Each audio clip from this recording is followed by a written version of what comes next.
аппараты искусственной вентиляции легких доставили в столицу Якутии. Их направят в районы, где наиболее сложная ситуация с COVID-19. Подготовка к пожароопасному сезону. Что сделано в Якутии?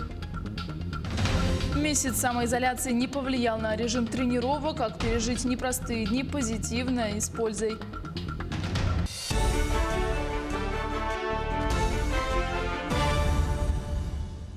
В эфире новости, в студии Юлия Великодная. Эпидемиологическую ситуацию в республике нельзя назвать критической, однако в некоторых районах есть вопросы по оказанию медпомощи. Об этом заявила главный внештатный инфекционист Минздрава России Елена Малинникова. Она подчеркнула, что работа согласно плану не позволит коронавирусу быстро распространиться по республике. Моя задача убедиться, насколько медучреждения подготовлены к приему больных, есть ли лекарственные средства и оборудование, сообщила она.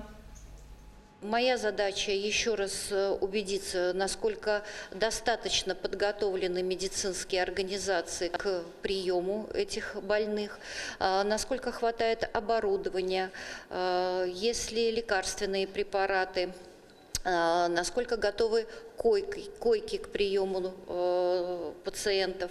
Поэтому работа, наверное, она такая плановая и комплексная. И сегодня я хотела бы отметить по первым итогам совещания с администрацией, министром здравоохранения Республики Якутии, с главным санитарным врачом Якутии, хочу сказать, что тот план, который на сегодняшний день существует и который сегодня был мне представлен, он рабочий план, действенный план.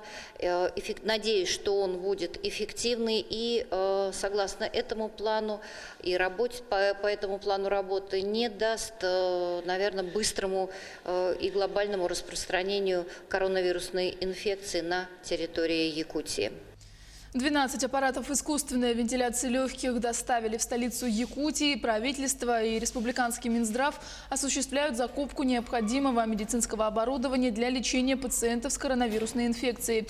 Финансирование обеспечено из нескольких источников. Это средства резервного фонда правительства России, Якутии, муниципальных бюджетов, пожертвования благотворителей, а также по линии Министерства промышленности и торговли страны. Заключены контракты на поставку более 80 аппаратов ИВЛ, доставлены на 20 единиц такого оборудования. Остальные аппараты планируют получить в течение мая-июня текущего года. Прибывшее сегодня оборудование направят в районы, где наиболее сложная ситуация с COVID-19. Сегодня в город Якутск доставлены 12 аппаратов искусственной вентиляции легких. Это первая партия поставок по линии Минпромторга Российской Федерации. И на днях буквально эти 12 аппаратов будут направлены в 5 районов республики. Это в город Ленск, Алдан, город Нерюнгри, а также Мегано-Кангаласский и Амгинский районы. Очаг заболевания на Чаиндинском месторождении на сегодня самый серьезный очаг заболевания на территории Якутии, но он локализован и угрозы для Якутии нет. Это первый случай в стране, когда у 10,5 тысяч человек в одном месте взяты анализы. Судя по имеющимся данным, возможно, что заболевших 1000, может быть больше. Но подавляющее большинство переносит болезнь в легкой форме. 56 тяжелых больных находятся в медучреждениях Ленска и Якутска. 39 человек вывезены на Ямал, около 50 человек вывезено в Омск. Первое, скажу, что на Чаиндинском нефтегазоконденсатном месторождении у нас больше 10 тысяч сотрудников разных организаций, 79 подрядных организаций. Надо отметить, что у всех взяты тесты на ковид. Тесты делаются в частной компании в Москве, компания «Хеликс». Они сейчас обрабатываются. И надо отметить, что самая главная задача сейчас Газпромдобыча Ноябрьской и подрядных организаций определить положительных и отрицательных и их разделить. У нас на прямой связи из Алдана наш корреспондент Руслан Павлов. Руслан, приветствую, тебе слово. Здравствуй, Юля. У нас подтвердились еще 2 случая заражения коронавирусом. Проявились они у пациентов, находящихся в Алданском обсерватории. Это контактная группа с рынка «Металлург». Сейчас эти больные переведены в инфекционное отделение. Ими занимаются врачи. Глава района в преддверии майских праздников еще раз обратился к населению и попросил соблюдать строжайший режим самоизоляции, а также поделился с нами оперативной эпидемиологической ситуацией. Давайте послушаем, что сказал глава. Оперобстановка на сегодняшний день остается напряженная. На сегодня 41 человек находится в больнице с диагнозом коронавирусная инфекция. А у нас также есть люди в обсерваторе. Конечно, многие из них из обсерватора, имею в виду, готовятся на выписку. Поэтому хотелось бы, чтобы, конечно, новых людей нам не добавлялось. Работая с людьми, общаясь постоянно с населением, мы все-таки доводим ту информацию, что в эти праздники необходимо быть дома и необходимо поберечь себя, потому что если все-таки этого не случится, то я, наверное, солидарен с мнением главного санитарного врача Российской Федерации, которая сказала, что если мы сейчас не побережем себя в эти праздники, то можем откатиться к тому, с чего начали, то есть началу апреля, когда заболеваемость только начала расти. Поэтому, конечно, всех призываю все-таки праздники отметить дома, отметить в кругу лучше своей семьи и не собираться крупными шумными компаниями. С момента введения карантина в Алдане полицейскими выписано около 300 административных протоколов. Нарушители – это водители, управляющие транспортным средством без или по поддельным пропускам, и пешеходы, которые не могли объяснить внятно свое нахождение на свежем воздухе. О том, как работает полиция, нам доложил замначальника полиции по охране общественного порядка Денис Денисенко. Мы продолжаем работу в нашем штатном режиме, то есть патрулируем город пешими патрулями. Предупреждаем граждан, которые впервые попадаются в поле нашего внимания. Ну и также тех, кто не хочет соблюдать режим самоизоляции, будем привлекать к административной ответственности.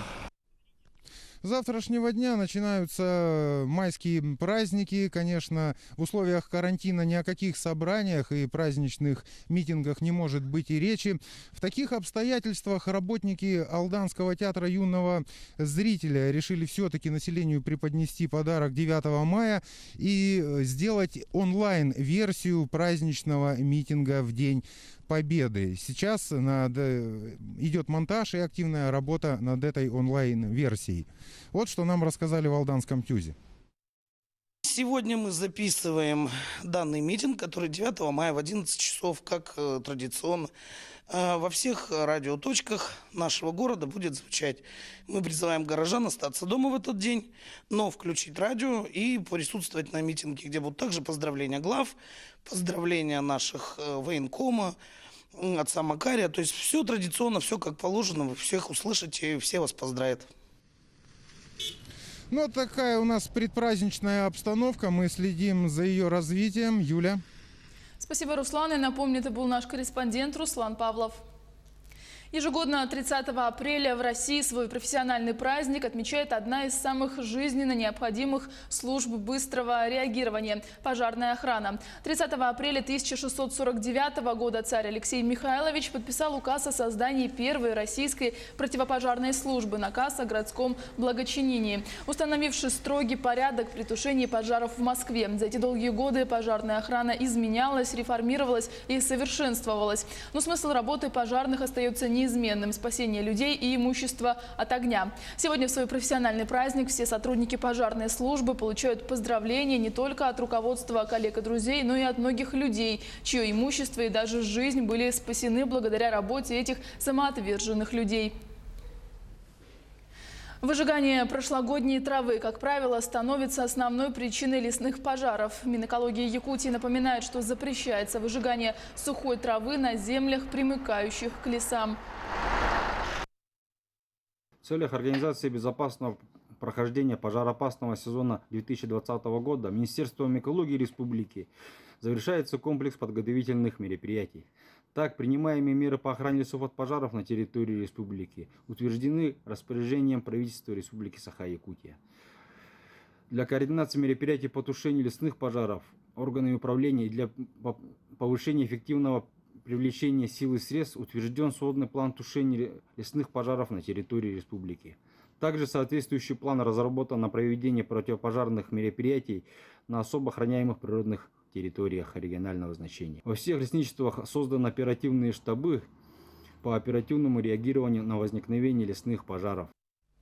Борьба с крысами в Алдане продолжается. Дератизация в многоквартирных домах проводится управляющей компанией по заявкам. Жильцы частных домов и предприниматели предупреждают появление грызунов своими силами. Подробности у Татьяны Вахниной.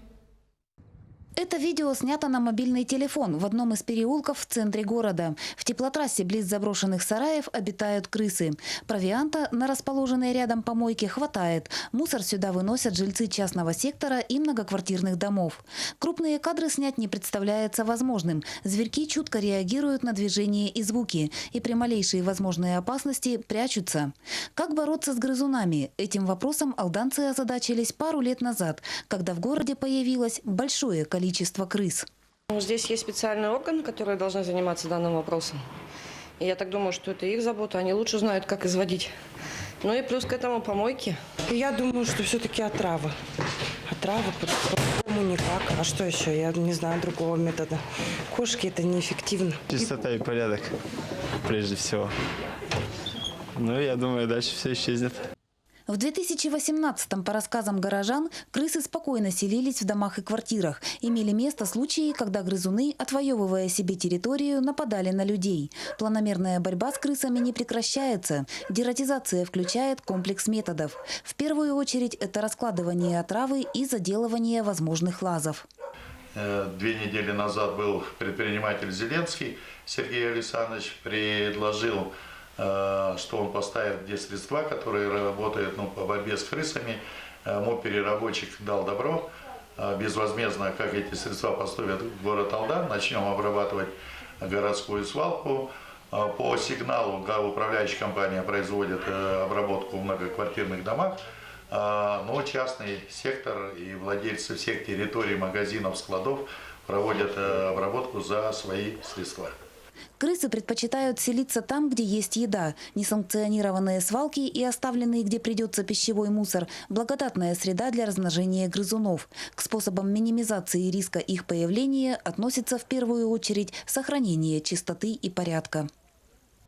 Старшеклассники из республики стали призерами Всесибирской открытой олимпиады школьников по физике, математике, биологии, химии и информатике. По количеству призеров и победителей Якутия занимает первое место среди регионов Дальнего Востока. Все призеры, учащиеся 8, 9 и 10 классов, приглашены в летнюю школу, которую научный центр Новосибирского государственного университета проводит в августе. Победители заключительного этапа также имеют право на внеконкурсное поступление в ВУЗ. Всесибирская открытая олимпиада школьников – самая масштабная предметная олимпиада для старшеклассников за Уралом.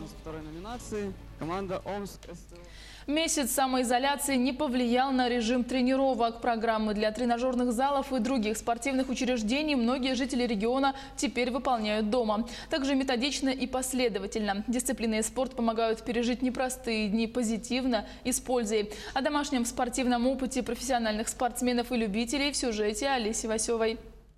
Скакалка для кардио, турник подтягивания, пресс, все можно на нем выполнять. Вот как-то так.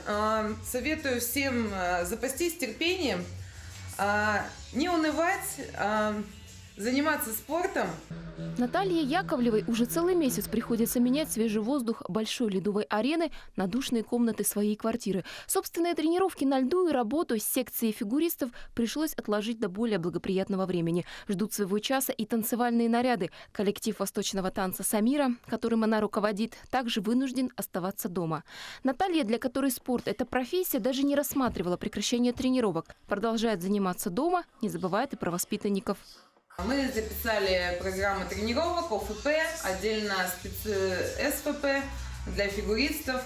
Наши дети выполняют различные спортивные челленджи, присылают нам как домашнее задание. И поэтому, да, тренировки проходят. Тем, кто работает над ростом мышц, в этот месяц пришлось непросто. Максим Берлизов, тренер-преподаватель по пауэрлифтингу, тщательно следит за своей формой. Сам выступает на соревнованиях по силовому троеборью и бодибилдингу. В этих направлениях перерывы губительны для силы и формы спортсмена, поэтому тренируется, не выходя из дома. В ход идут все возможные приспособления, плюс обязательный набор гантелей и эспандеров. Имеются гантели разборные до 32 килограмм, турничок. В принципе, этого достаточно для того, чтобы поддерживать форму. По поводу прогресса говорить не приходится, но чтобы удержать форму, этого вполне достаточно. Для большинства спорт все же не профессия, а полезный вечерний досуг. Именно таким людям сейчас сложно найти мотивацию для домашних тренировок. Ведь в зал ходят именно потому, что там можно отвлечься от тяжелого трудового дня и домашних хлопот. Занятие спортом – большой вклад в копилку оптимизма в любой ситуации. В это верят все, кто сегодня не бросает тренировки и остается дома без ущерба для фигуры. Меньше подходов к холодильнику, больше к спортинвентарю. Олеся Васева, Олег Соснин, телеканал «Алмазный край». Оставайтесь с нами, еще больше информации на наших сайтах.